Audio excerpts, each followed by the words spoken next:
സഹോദരന്മാരെ, ചിന്തിക്കണം. കഴിഞ്ഞില്ല. മുസ്ലിങ്ങളെ മൊത്തവും മുശ്രിക്കും കാഫിറുമാക്കുന്ന ഈ സമ്പ്രദായം നിങ്ങൾക്കറിയോ? മുജാഹിദ് മൗലവി പ്രസംഗിക്കുന്നത് ഞാൻ കേൾപ്പിച്ചു തരാം. സുന്നി മദ്രസയിലേക്ക് സുന്നി കുട്ടികൾ പഠിക്കുന്ന മദ്രസയിലേക്ക് നമ്മൾ കുട്ടികളെ പറഞ്ഞയക്കാൻ പാടില്ല. അങ്ങനെ സുന്നി ഉസ്താദുമാരുടെ അരികിലേക്ക് പല ആളുകളും ഉസ്താദുമാരുടെ അരികിലേക്ക് കുട്ടികളെ പറഞ്ഞയച്ചാൽ ആ കുട്ടികളുടെ കഴുത്ത് ഞരണ്ടി അവരെ കൊല്ലലാണ് നിങ്ങൾക്ക് നല്ലത്. എങ്ങനെയുണ്ട്? സുന്നി മദ്രസയിലേക്ക് പോകുന്ന ചെറിയ പിഞ്ചു പൈതങ്ങളുടെ കഴുത്ത് ഞെരിച്ച് കൊല്ലണം. മൂസാ നബിയോടൊപ്പം ഖിളിർ നബിയെ പോയപ്പോ ഖിളിർ നബി ചെയ്ത ഒരു പരിപാടിയുണ്ടല്ലോ, ഇതുപോലെ കഴുത്ത് ഞെരിച്ച് കൊല്ലണം.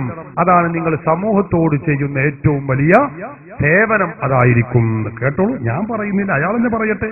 ഇത് ഏതാ മതം നിങ്ങൾ ചിന്തിക്കണം.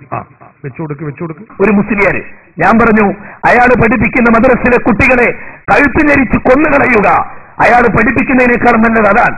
കാരണം അയാൾ പഠിപ്പിച്ച് കുട്ടികൾ വളർന്നാൽ ഭൂലോകത്തിലെ തേർഡ് റേറ്റ് ഗുണ്ടകളായി അദ്ദേഹത്തിന്റെ അനുയായികൾ മാറും. അതിനേക്കാൾ നല്ലത് ഖിളിർ നബി അലൈഹിസ്സലാം കഴുത്ത് മുരണ്ടി കൊന്ന പോലെ ഇവർ പഠിപ്പിക്കുന്ന വിദ്യാർത്ഥികളെ കഴുത്ത് ഞെരിച്ച് കൊല്ലലായിരിക്കും ഒരുപക്ഷെ ലോകത്തോട് ചെയ്യുന്ന ഏറ്റവും വലിയ സേവനം. കാരണം അത്ര വൃത്തികെട്ട സമൂഹമാണ് ഇവരുടെ പണ്ഡിത ലോകത്ത് ഇവർ അറിയപ്പെടുന്ന ആളുകൾ. കണ്ടോ, പണ്ഡിത ലോകത്ത് അറിയപ്പെടുന്ന ഈ ഉലമാക്കളൊക്കെ അത്ര വൃത്തികെട്ടവരാണ്. അതുകൊണ്ട് അവരുടെ അരികിലേക്ക് പഠിക്കാൻ പോകുന്ന സുന്നി കുട്ടികളുടെ കഴുത്ത് ഞെരിച്ച് കൊല്ലണം. ഇതേതാ തൗഹീദ്? നമുക്ക് തിരിയുന്നില്ല.